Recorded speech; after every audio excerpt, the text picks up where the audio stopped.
तो हम लोग भाग 4 पढ़े थे, ठीक है, बायोलॉजी में। यूनिट नंबर 4 अध्याय 11 पौधों में परिवहन। तो ये जो है भाग कितना है, ये भाग 5वां है, ठीक है। और ये इस चैप्टर के लिए लास्ट वीडियो है, ठीक है।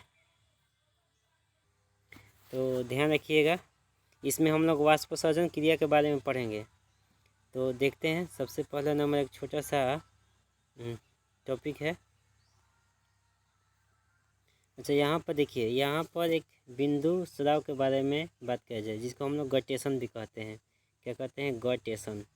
ग है, ध्यान रखिएगा, ये वाला ग है, गटेशन। गटेशन, बिंदु स्राव को हम लोग क्या कहते हैं? गटेशन भी कहते हैं।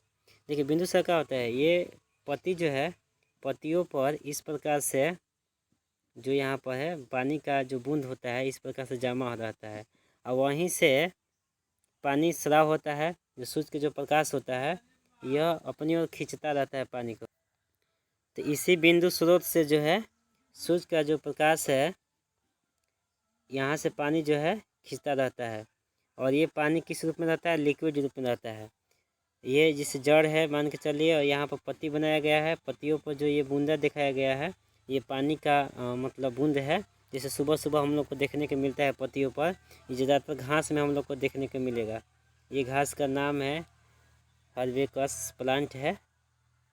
इसको लिखना नहीं है, हमने बताया कि बिंदु स्रोत क्या होता है। तो पत्तियों पर जो उपस्थित होता है पानी के बूंदे, उसी को हम लोग बिंदु स्राव कहते हैं, क्योंकि वहीं से पानी का जो है स्राव होते रहता है। ये लिक्विड फॉर्म में होता है, सूर्य के प्रकाश यहाँ से पानी का स्राव करता रहता है।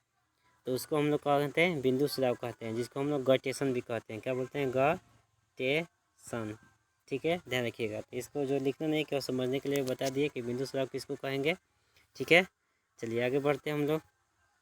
आगे देखिए, यहाँ पर वाष्पोत्सर्जन क्रिया के बारे में पढ़ना है, ठीक है। देखिए, संयोजन, इसमें 2 टॉपिक पर ध्यान देना है, 3 टॉपिक यहाँ पर है, 2 नहीं 3 है। तनाव वाष्पोत्सर्जन खिंचाव मॉडल, जल के गुण, और फैक्टर इफेक्टिंग यानी प्रभावित करने वाले कारक। किस प्रकार से सूर्य जो है पानी को शोषित करता है, ठीक है। जड़ से जो वृक्ष होता है, नीचे से पानी जाइलम जो है ऊपर की ओर ले जाता है, और किस प्रकार से सूर्य जो है पानी को स्राव करता है, यही देखना है हम लोग को। तो सबसे पहला हम लोग देखेंगे इस चीज़ को, संयोजन यानी तनाव वाष्पोत्सर्जन खिंचाव। देखते हैं आगे, यहाँ पर देखिए, संयोजन, तनाव वाष्पोत्सर्जन खिंचाव, ये क्या होता है? देखिए, पौधों के द्वारा पानी ऊपर की ओर ढकेला जाता है। पौधों के द्वारा जो पौधा होता है, ये जैसे मान के चलिए पौधा है, ये जड़ है, तो यहाँ से जो है नीचे से भूमि से पानी जो है ये जड़ अवशोषित कर रहा है, ठीक है।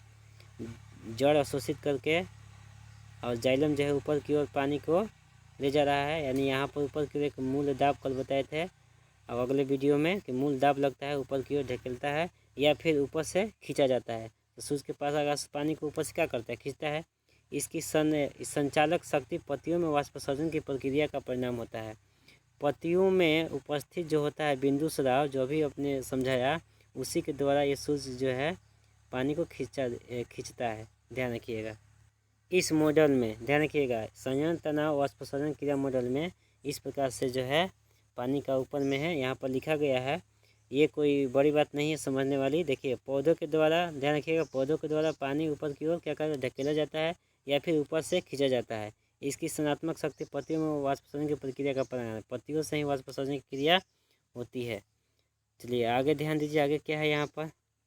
आगे देखिए, इसमें है लिखा गया है क्या कि रंध्रों द्वारा जल की गैसीय रूप में क्षति वाष्पोत्सर्जन कहलाती है। रंध्र के द्वारा, रंध्र के बारे में हम आप लोगों ने बताए थे कि रंध्र के द्वारा वाष्पोत्सर्जन की क्रिया होती है। और इसमें रंध्र में देखिए, रक्षक कोशिका की आंतरिक भित्ति यानी स्टोमेटा रंध्र की तरफ मोटी होती है। आंतरिक जो होती है रंध्र की तरफ क्या होती है? मोटी होती है। रक्षक कोशिका में सूक्ष्म यानी माइक्रोफिब्रिल, जिसको सूत्राभ भी कहते हैं, इसकी सहायता करते हैं। सेलुलोज सूक्ष्म सूत्राभ अरिये रहते हैं, अरिये का मतलब इस प्रकार से अरिये रहते हैं। क्या? सेलुलोज, ये सेलुलोज भी होता है। जल कमी पर रंध्र बंद हो जाते हैं। जल की कमी होगा तो रंध्र बंद हो जाएंगे। इस प्रकार से जो होता है रंध्र खुल जाता है, और जल के वाष्पोत्सर्जन क्रिया होने के बाद ये पुनः इस रूप में आ जाते हैं, बंद हो जाते हैं। जल भराव में रंध्र क्या होते हैं, खुल जाते हैं। जल का जो भरता है इसमें तो रंध्र खुल जाते हैं, इसमें जो जल भरता है तो रंध्र इस प्रकार से खुल जाता है। ठीक है, तो यहाँ पर थोड़ा सा देख लीजिए इसको आकृति में, ये सब पॉइंट आप लोग को पहले भी रंध्र के द्वारा समझाया हुआ है, यहाँ पर एक बार देख लीजिए। जिसे मान के चलिए ये आपका पत्ती है बड़ा सा, ठीक है, ये बड़ा सा क्या है, ये पत्ती है, देखिए। और ये पत्ती में यहाँ पर जो उपस्थित है इसको हमने मान लीजिए कवची है, ये रक्षक कोशिका होता है। रक्षक कोशिका के अंदर सेलुलोज पाया जाता है, ध्यान रखिएगा सेलुलोज। और वह किस प्रकार अरेंज होता है, रेडियल अरेंज होता है, मतलब रेडियल के रूप में, इस प्रकार से। और ये रूप में, और ये रूप आपको बताए हैं, और ये रूप में क्या रहता है, अरेंज रहता है, इस प्रकार से जो अरेंज है। और इसी में ही भी क्या होता है, माइक्रो ट्यूबल्स होता है। वहीं पीछे यहाँ पर आपको बताए हैं, यहाँ पर देखिए माइक्रोफिब्रिल जिसको हम लोग बोलते हैं, माइक्रोफिब्रिल, ये बहुत सूक्ष्म होता है, उसी में होता है, ध्यान रखिएगा। और यहाँ पर क्या लिखा हुआ है, इसमें मध्य में क्या होता है, एस्टोमोटा, ठीक है, एस्टोमोटा यानी रंध्र, इसको क्या कहते हैं हम लोग, रंध्र। तो ये होता क्या है कि जब पानी नीचे से ऊपर जाता है यहाँ पर, तो पानी जाता है तो ये जो बीच वाला जो भाग होता है ये खुल जाता है। देखिए यहाँ पर हमने खोल कर दिखाया है, देखिए यहाँ पर खुल गया, ये पानी व्हाइट से जो दिया ये पानी का भाग है, ठीक है, खुल जाता है इस प्रकार से। देखिए जो है इस प्रकार से जो है खुल जाता है, ऐसे रंध्र जो है इस प्रकार से जो है खुल जाता है, ये ऐसे यहाँ पर जो दिखाया हुआ है इस प्रकार से पानी भरने के बाद खुल जाता है। ये बीच वाला भाग यहाँ पर खुला है, तो रंध्र खुलते हैं तो उस समय वाष्पोत्सर्जन की क्रिया होता है। और वाष्पोत्सर्जन की क्रिया होने के बाद रंध्र जो है पुनः बंद हो जाता है, मतलब इस जो ये होता है बंद हो जाता है, पुनः अपनी अवस्था में आ जाता है। और ध्यान रखिएगा कि जल के साथ K+ आयन भी इसमें जाता है, वाष्पोत्सर्जन की क्रिया में K+ आयन के रूप में इसमें प्रवेश होता है। तो ये जो आपका जो भी है ये फिगर आप लोग को खींचना नहीं है, केवल समझने के लिए बताएं कि वाष्पोत्सर्जन की क्रिया किस प्रकार से होती है, तो रंध्र द्वारा होता है, ठीक है। ये रक्षक कोशिका के साथ में हमने रंध्र का यहाँ बताया, मैंने आपको रंध्र ध्यान रखना है, रक्षक कोशिका ध्यान रखना है। और इसी के अंदर में पाया जाता है क्या, सेलुलोज पाया जाता है, जो अरीय रूप में रहता है, जिसको इंग्लिश में रेडियल अरेंज कहा जाता है। इसमें माइक्रो ट्यूबल्स होते हैं, इसी के अंदर होते हैं, ठीक है। माइक्रो ट्यूबल्स जो होते हैं सहायता करते हैं पानी को, ये ही इसी भाग में पानी उपस्थित होता है। जब पानी उपस्थित होता है बीच में जो रंध्र होता है वो खुल जाता है, और खुलने के बाद वाष्पोत्सर्जन की क्रिया जो है होने लगती है। थ्योरी आप लोग लिख लीजिएगा। चलिए आगे देखते हैं हम लोग, आगे क्या है यहाँ पर। देखिए आगे ये आकृति आपके बुक का आकृति है, यहाँ पर रक्षक कोशिका होता है, रक्षक कोशिका है ये, इसमें सेलुलोज ये है, ठीक है। सब्सिडरी कोशिका होता है ये वाला, ठीक है, वही बात जो आप समझाएं, इसको आकृति खींचना नहीं है। देखिए अब यहाँ पर जो है जल के गुण, दूसरा जो टॉपिक क्या है यहाँ पर, जल के गुण क्या होने चाहिए ऊपर की ओर खींचने के लिए। देखिए सासंजन, जिसको हम लोग इंग्लिश में कहते हैं, क्या कहते हैं, कोहेंसन। देखिए COHENSION, ठीक है, CO और तब H लगाना, HEN, कोहेंसन। जल के अणुओं के बीच आपसी आकर्षण होता है। आसंजन का मतलब होता है जल अणुओं को ध्रुवीय सतह की ओर खींचता है, ध्यान रखिएगा, खींचता है यानी आकर्षण। पृष्ठ नाम में क्या है, सरफेस टेंशन में पानी के अणु का द्रव अवस्था में गैसीय अवस्था की अपेक्षा एक दूसरे से अधिक आकर्षण होता है। देखिए यहाँ पर जल के कह रहा है कि जल के बीच आपसी आकर्षण किस प्रकार से होता है, हम लोगों ने केमिस्ट्री में पढ़ा है इस प्रकार से। देखिए ये जो है क्या है, ऑक्सीजन है, ऑक्सीजन पर माइनस हो जाता है, इधर H+, हाइड्रोजन बंध के बारे में आप लोगों ने पढ़ा है कि हाइड्रोजन बंध O- और H+ के रूप में बीच में जो बंध बनता है उसको क्या बोलते हैं, हाइड्रोजन बंध, ठीक है, हाइड्रोजन बंध होता है, ध्यान रखिएगा। तो इस प्रकार से जो जल के यहाँ पड़े हाइड्रोजन बंध के रूप में कहा आपसी खिंचाव होता है। और आपसी खिंचाव जो होता है उसी के सतह पर आसंजन भी होता है, जल के अणु का ध्रुवीय सतह की ओर आकर्षण होता है। जो जाइलम जो होते हैं, तो जाइलम इस प्रकार से ऊपर की ओर खिंचाते खिंचाते चलते हैं। सूर्य के प्रकाश जो होता है तो जाइलम में उपस्थित जो जल होता है उसको अपनी ओर क्या होते हैं, खींचते हैं। और इसी के सतह के साथ साथ सटे हुए फ्लोएम भी क्या होते हैं, ऊपर की ओर खिंचाते हैं, ध्यान रखिएगा। ये सब जो चीज़ है आप लोग को याद करने वाली चीज़ है, ध्यान रखिएगा, ठीक है। कि संजन क्या है, तो जल के अणुओं के बीच आपसी आकर्षण है। आसंजन क्या है, तो जल अणुओं का ध्रुवीय सतह की ओर आकर्षण। तो इस प्रकार से देखिए ये जो हाइड्रोजन बंध बना रहा है तो एक दूसरे में हम लोग यहाँ ध्रुवीय भी इसको कह सकते हैं।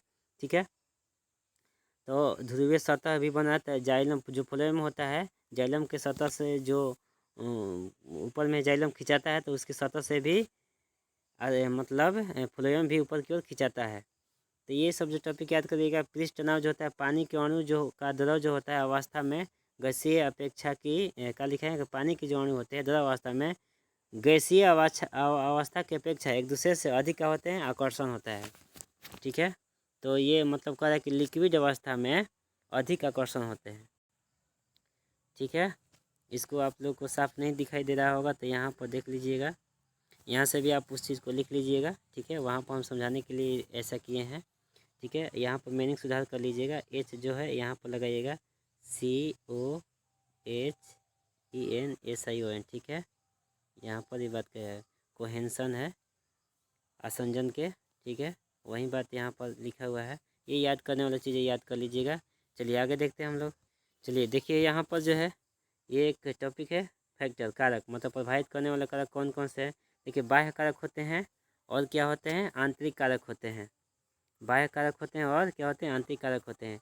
तो बाह्य कारक में ताप हो गया, बाहर से ताप लगता है, प्रकाश भी, आर्द्रता, वायु की गति, जितनी ही वायु की गति तेजी होगी उतनी वाष्पशोधन क्रिया तेजी होगी। आंतरिक में क्या, रंध्रों की संख्या, रंध्रों की संख्या जितना ही होगी उतना ही वाष्पशोधन क्रिया अधिक होगी। खुले रंध्रों का प्रतिशत मतलब खुला जो रंध्र होगा तभी वाष्पशोधन की क्रिया भी और भी ज़्यादा होगा। तो ये सब प्रभावित करने वाला कारक है। पानी में, पौधे में पानी की उपस्थिति। ठीक है, पौधे में पानी जितना ही अधिक होगा उतना ही जो होगा वाष्पशोधन की क्रिया होगा। वितान रचना, ये वितान रचना क्या है, तो वितान रचना जो रंध्र होता है तो इसे खुलने या बंद होने की कह रहा है कि खुली की अवस्था में, रंध्र के खुले की अवस्था में यानी खुले की संरचना में वाष्पशोधन क्रिया ज़्यादा होता है, ये वितान संरचना कहलाता है। ठीक है, अब देखिए ये टैकिड अवाहिका तत्व क्या होता है, तो जो जाइलम होता है, जिसे मान के चलिए ये जाइलम है। ठीक है, तो जाइलम के मध्य में भी छोटी छोटी नलिका जैसा कुछ वाहिकाएँ होती है, शिराएँ होती है, जिसको हम लोग टैकिड भी बोलते हैं, जिसको हम लोग लघु वाहिकीय बोलते हैं। और दीर्घ जो बड़ा बड़ा जो नलिका जैसा आकृति होता है जाइलम के अंदर, उसको हम लोग दीर्घ वाहिकीय बोलेंगे या वाहिका तत्व बोलेंगे। ठीक है, लघु को बोलेंगे टैकिड और दीर्घ को बोलेंगे वाहिका तत्व। ठीक है, तो आप लोग का ये जो चैप्टर था पौधों में परिवहन ये समाप्त हो गया। इतना आप लोग पढ़ लीजिएगा तो बहुत ज़्यादा अच्छा रहेगा। ठीक है, तो रखते हैं। अब अगला चैप्टर का आप लोग को बंद कर जाएगा वीडियो। अच्छा से पढ़िएगा, इसको अच्छा से केवल याद कर लीजिएगा, क्योंकि आप लोग को ये सब बढ़ावा में जो है पुनः फिर से एक बार पढ़ना है हम लोग को। ठीक है, तो आप लोग को चिंता करने की बात नहीं है। चलिए ठीक है, तो रखते हैं। जय श्री राम, सभी को राधे राधे।